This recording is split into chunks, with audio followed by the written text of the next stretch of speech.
Welcome. Today we will be reading lesson 354 in the workbook and from the text, chapter 31, section 2, Walking with Christ, paragraphs 1 through 6. And now for lesson 354. We stand together, Christ and I, in peace and certainty of purpose. And in him is his Creator, as he is in me. My oneness with the Christ establishes me as your Son, beyond the reach of time and wholly free of every law but yours. I have no self except the Christ in me. I have no purpose but his own. And he is like his Father.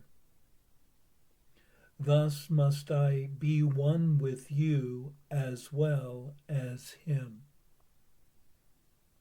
For who is Christ except your Son, as you created him? And what am I except the Christ in me?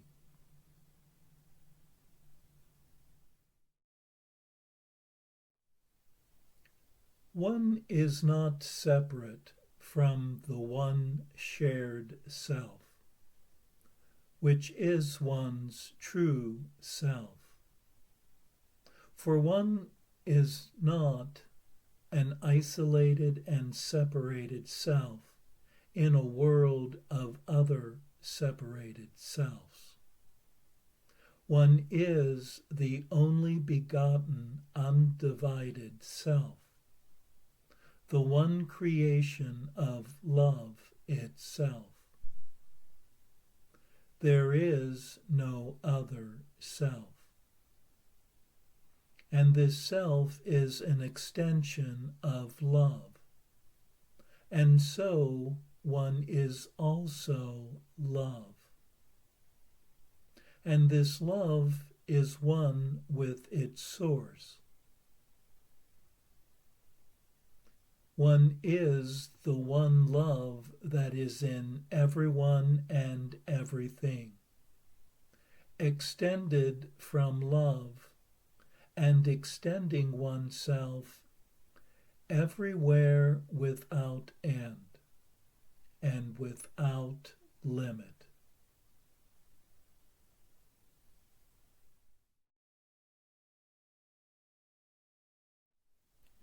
And now for our text reading for today, from chapter 31, section 2, Walking with Christ, paragraphs 1 through 6.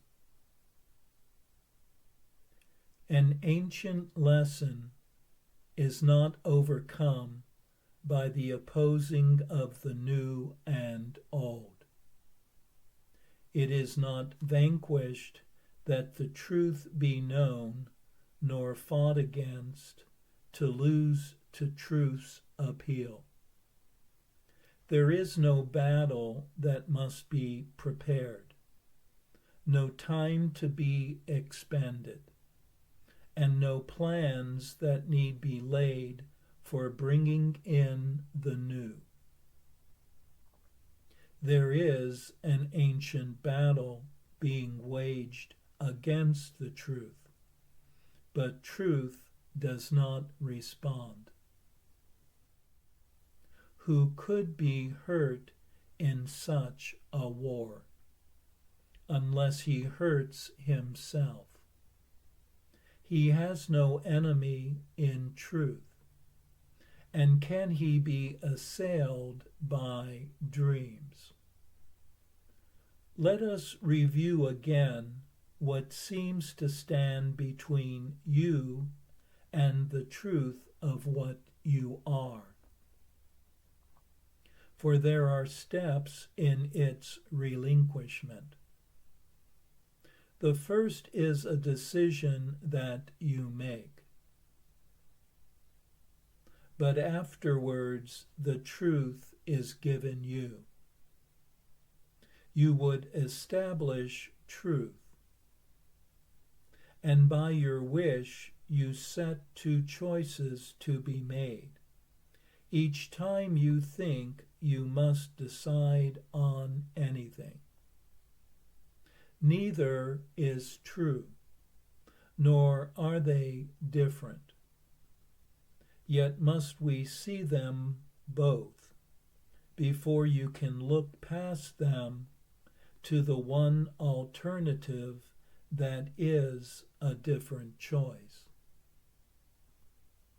But not in dreams you made that this might be obscured to you.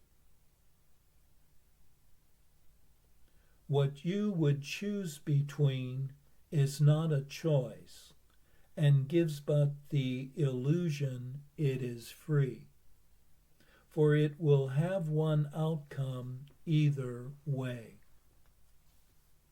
Thus is it really not a choice at all.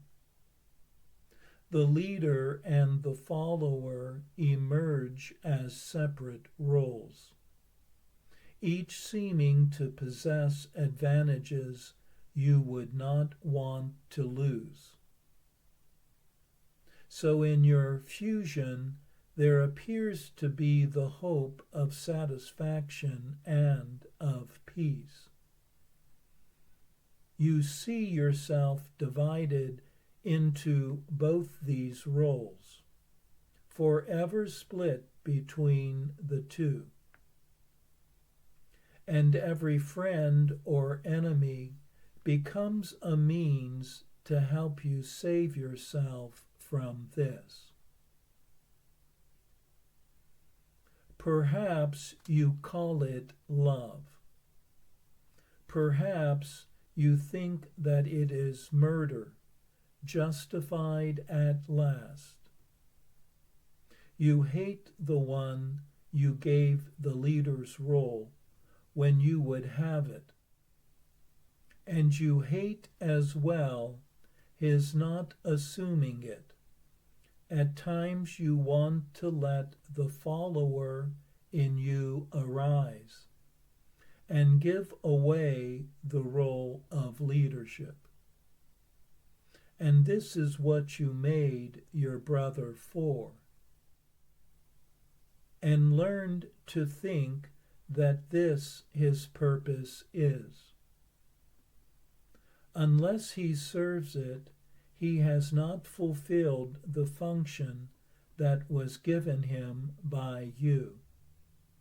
And thus he merits death, because he has no purpose and no usefulness to you. And what of him? What does he want of you? What could he want but what you want of him? Herein is life as easily as death.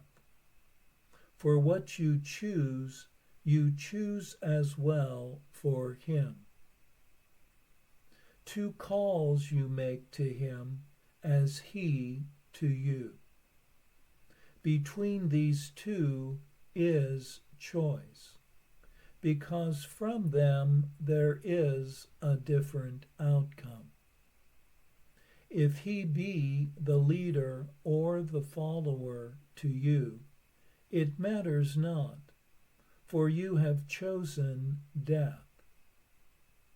But if he calls for death or calls for life, for hate or for forgiveness and for help is not the same in outcome. Hear the one, and you are separate from him and are lost. But hear the other, and you join with him, and in your answer is salvation found. The voice you hear in him is but your own. What does he ask you for?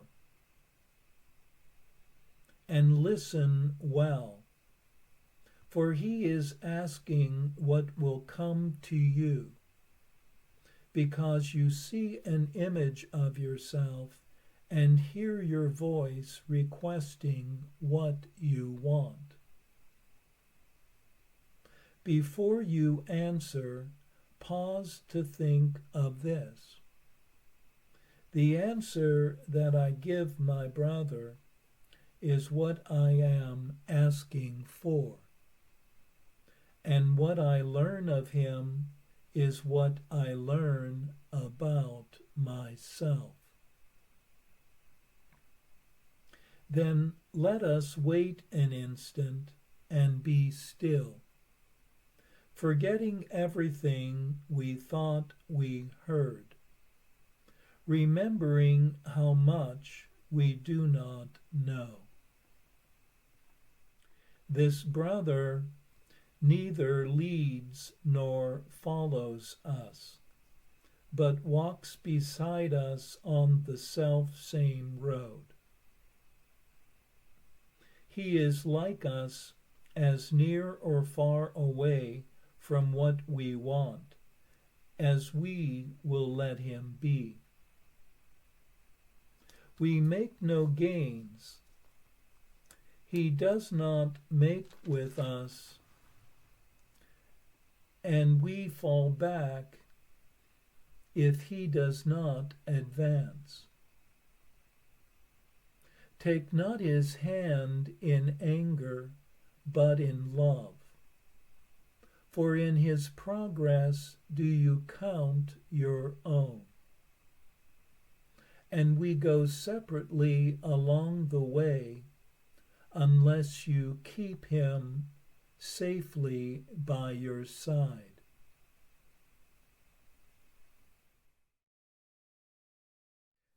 This section teaches that one is in conflict with the truth, because one wants to establish what the truth is. One believes that two choices are involved in every decision. Whether one is the leader or whether one assumes the role of follower.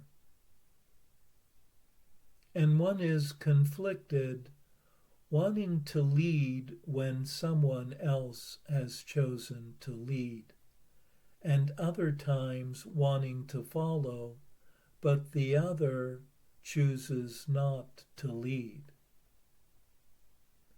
One has made the other to fulfill the function one has given them. And what the other wants is what one wanted in them. Yet in both roles, one has chosen loss, hate, and separation. And so there is no real choice involved. Yet a real choice would include the call for forgiveness and healing, which would produce a very different outcome. For in this latter choice, one joins with the other, rather than choosing separate roles.